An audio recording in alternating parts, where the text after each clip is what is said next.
맨 앞 글자를 따서 케투빔 이렇게 이름을 붙인 것입니다. 모세는 창세기의 저자죠. 최초의 독자는 이집트에서 탈출한 이스라엘 백성입니다. 창세기는 창조의 시작부터 출애굽 때까지 기록을 나타내고 있죠. 하나님은 이스라엘 백성을 애굽에서 구원하신 분입니다. 아브라함과 이삭과 야곱과 언약을 맺으신 하나님이시죠.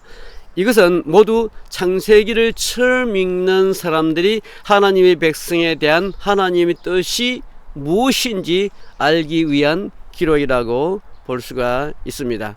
그래서 창세기를 읽을 때 사람과 사건 이야기를 단순히 인물이나 사건 중심의 이야기로 읽지 마시고 하나님이 자신의 뜻과 언약을 드러내시는 방법을 찾도록 그렇게 읽으셔야 한다는 것입니다.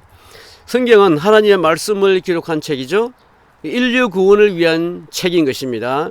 성경을 통해서 하나님의 뜻과 목적을 깨닫는 것이 중요한 것이죠. 그래서 성경을 읽으실 때 어떤 사건 중심에 너무 초점을 맞추지 마시고 사람에 너무 초점을 맞추시면 안 되는 것입니다. 사건이나 사람 그 뒷 배경에 있는 하나님이 성경 전체의 주제라는 것, 그리고 하나님이 주인공이라는 사실을 우리가 잊으면 안 됩니다. 하나님의 주권적인 능력의 역사는 창조 내용과 구원의 과정을 통해서 알 수가 있습니다. 일반적으로 창세기는 두 부분으로 나눌 수가 있습니다. 먼저는 창세기 1장에서 11장까지, 그 다음에 12장에서 50장까지 나눌 수가 있죠.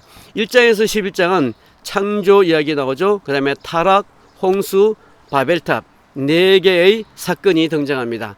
바벨탑의 내용을 우리가 말하고 그 다음에 창조에 있어서 하나님의 주권, 죄로 타락한 인류의 구원에 대한 하나님의 주권, 그리고 홍수와 바벨탑 사건의 심판에 있어서의 하나님의 주권을 다루고 있는 것이죠. 자, 하나님의 주권 얘기를 지금 계속하고 있습니다. 성경을 하나님의 주권적인 관점에서 읽으시라는 것이죠. 두 번째, 이제 12장에서 50장까지는 4명의 사람이 등장합니다. 그리고 아브라함이죠. 이삭, 야곱, 요셉의 시대를 말해줍니다. 그 하나님의 목적을 위해서 사람들을 선택하는 그 하나님의 주권, 그리고 아브라함을 부르신 하나님의 주권, 이삭의 출생에 대한 하나님의 주권, 야곱에 대한 섭리의 하나님 나라의 주권, 그리고 요셉의 통치에 대한 하나님의 주권을 다루고 있는 것이죠. 그 4인물을 통해서 하나님이 어떻게 역사를 이루어 가시는지 하나님의 그 주권에 관한 것에 초점을 맞추고 있는 것입니다. 먼저 창세기 1, 2장에서 하나님께서 태초에 하신 일을 아는 것이 중요하죠. 하나님께서 천지를 창조하실 때 초점은 인간에게 맞추어져 있다는 것입니다. 하나님은 인류를 위해 만물을 창조하셨습니다. 인간을 당신의 형상대로 창조하심을 통해서 인간과 관계를 맺기를 원하셨던 것이죠. 두 번째는 창세기 3장에서 11장입니다. 인류가 하나님께서 어떻게 반응하는지 주목하는 것이 중요하죠. 사탄의 유혹으로 인간은 하나님께서 금하신 열매를 먹음으로써 반역죄를 지었습니다. 인류는 죄로 인해서 대홍수를 가져왔고, 또 인간은 하늘에 닿도록 바벨탑을 쌓아 하나님 시험 되기 위한 다시 반역죄를 저지른 이런 반역의 역사가 되풀이되고 있습니다. 자, 세 번째, 창세기 12장에서 50장에서 이러한 불순종에도 불구하고 하나님께서 사람을 어떻게 대하시는지 아는 것이 중요하죠. 인류가 자신들의 영광을 위해서 바벨탑을 쌓았을 때 하나님은 그들의 언어를 혼잡하게 하시고 그들을 온 땅에 흩으시고, 그리고 아브라함을 불러 하나님의 나라와 언약을 세우셨습니다. 자, 하나님은 이 사탄을 정복할 수 있도록 도우심으로써 여자의 후손을 주셨는데, 이것을 우리는 원시복음 또는 원복음이라고도 합니다. 이것은 구원에 관한 하나님의 언약이죠. 그러니까 이 언약은 하나님의 주권으로 말미암아 하나님께서 이루어 나가실 것입니다. 언약을 지키기 위해 하나님은 아브라함을 부르셨죠. 그리고 이삭과 야곱과의 약속을 계속해서 세워 나가십니다. 이것들은 장시에 기록된 내용들이죠. 이 언약을 성취하기 위한 하나님의 열심을 우리가 성경을 통해서 보게 되는 것입니다. 창세기 보면 in the beginning 이라는 말 있죠. in the beginning, 이 시간의 시작을 의미합니다. 이것은 하나님이 시간의 창조주시고 역사를 소유하신 분이라는 것을 우리가 알 수 있습니다. 하나님은 우주 역사의 주관자이고 또 모든 역사는 하나님의 섭리와 통치의 역사이고, 기독교는 하나님의 절대적인 주권과 역사관을 처음부터 끝까지 받아들이고 인정합니다. 그래서 역사는 저절로 진행된 것이 아니라 하나님의 구속 능력을 통한 온 인류의 구원을 향한 하나님의 영향을 받게 되는 것입니다. 창세기는 단순한 인물과 사건의 책이 아니라 앞에서 말씀드렸죠. 인류에 대한 하나님의 구속과 구원을 반영한 것입니다. 성경은 창조의 신비를 풀기 위한 과학적인 책이 아니라는 것입니다. 온 인류의 구원을 위한 하나님의 계획서입니다. 바로 블루프린트라고 하죠. 그러니까 성경을 우리가 어떤 사회과학적인 방법이라든지 정치적 관점이라든지 또 윤리와 도덕적인 관점의 성경을 접근하시면 안 된다는 것입니다. 하늘과 땅이 어떻게 창조되는지 관심을 두는 것 또한 중요합니다. 그리고 창세기의 목적에 대한 이해를 발전시키는 것도 또한 중요하죠.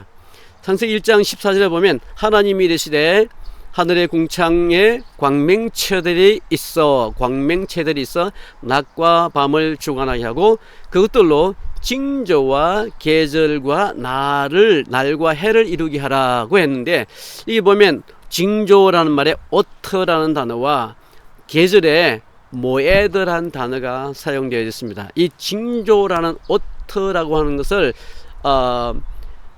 고대 히브리식으로 이것을 풀이해 보면 징조라는 것은 이 징조는 바로 뭐냐면 예수님께서 십자가에 못 박히시는 것, 이런 형상을 하고 있는 단어가 오터라는 단어입니다. 이게 십자가에 못 박히고 우리의 구속을 이루시는 이것이 바로 하나의 징조가 되고, 그 다음에 계절이라고 지금 우리 한글에 기록이 되어 있고, 또 영어 성경에는 시즌이라고 기록되어 있는데 히브리 성경에는 모에드라고 되어 있습니다. 바로 이 모에드의 의미는 뭐냐면 appointed time, 이게 약속된 시간. 이 말은 곧 하나님께서 이미 정해진 하나님의 시간표라는 것이죠. 그 하나님의 시간표에 따라서 하나님은 일하고 계신다는 것입니다. 2장에서 반복되는 하나님의 말씀은 하나님이 가라사대, 있었다, 하나님 보시기에 좋았더라, 이런 단어들이 반복해서 등장하게 되는데, 이것은 바로 선언입니다. 하나님이 말씀하셨다는 하는 것은 이 하나님의 생각 혹은 계획, 뜻, 목적을 말하죠. 그래서 이것은 하늘과 땅이 하나님의 주권적인 뜻과 목적에 의해 창조되었음을 의미하는 것입니다. 있었다라고 하는 것은 하나님의 명령의 직접적인 결과이죠. 하나님 나라의 특성과 질서를 이렇게 더 잘 이해하는 방법이 되겠습니다. 창세기 2장 1절에도 말씀을 보세요. 하늘과 땅이 이루니라, 이렇게 기록되어 있죠. 하나님의 모든 창조의 완성입니다. 하나님은 만물을 흠없이 견고하게 창조하시고 온전하게 창조하셨죠. 그리고 일곱째 날에는 안식하시고 거룩하고 복된 날로 삼으셨습니다. 자, 안식일은 하나님이 피곤해서 쉬는 것이 아니라는 거예요. 모든 일을 마치고 쉬는 날이었습니다. 하나님의 창조물은 모든 창조물에 대한 그분의 왕권과 그리고 권위를 반영하는 것입니다. 안식일에 대한 하나님의 의도는 그분의 모든 피조물이 흠없고 질서 있고 조화롭고 평화로운 삶을 살도록 하는 것이 바로 하나님의 의도죠. 하나님의 안식일은 하나님이 천지를 창조하신 때부터 이미 있었습니다. 자, 우리가 생각해 봐야 될 것이 뭐냐면, 하나님의 안식일은 그분이 하신 일에 대한 그분의 자신의 만족을 반영한 것입니다. 성경은 하나님이 보시기에 좋았더라라고 기록하고 있죠. 하나님께서 자신이 하신 일에 만족하지 않으셨다면 안식일에 시작한 일을 끝내지 않으실 것입니다. 자, 둘째는 하나님의 안식일은 모든 피조물이 본보기로 따라야 할 것입니다. 자, 인류도 안식일에 들어가 안식 가운데 하나님과 연합해야 합니다. 그래서 하나님은 인류에게 당신이 하신 것처럼 6일 동안 일하고 7일째는 쉬라고 명령하셨습니다. 안식일을 지키는 자는 이미 하나님과 함께 안식에 들어간 자들입니다. 피곤해서 쉬는 정도가 아니라는 것이죠.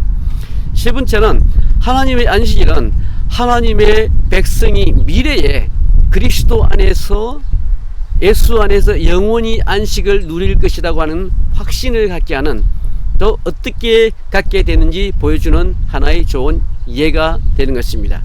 우리가 서반야 3장 17절 아마 다 기억을 하실 텐데요. 너희 하나님 여호와가 너희 가운데 계시니 그는 구원을 베푸실 전능자시라. 그죠? 그가 너로 말미암아 기쁨을 이기지 못하시며 너를 잠잠히 사랑하시며 너로 말미암아 즐거이 부리며 기뻐하시리라. 네, 믿음을 가진 그리스도인들은 이미 하나님의 왕국의 일부가 되는 축복에 들어갔습니다. 이것이 바로 안식인 것입니다. 안식일은 장차 완성되겠지만은 믿음으로 말미암아 그리스도인들은 지금도 이 안식을 누릴 수가 있는 것이죠. Already but not yet. 예, 이미 안식에 들어왔지만 아직 완전한 안식은 아니라는 것을 우리가 알 수가 있죠. 자, 오늘은 여기까지 하고 또 다음 시간에 세 번째 시간을 공부하도록 하겠습니다. 수고하셨습니다.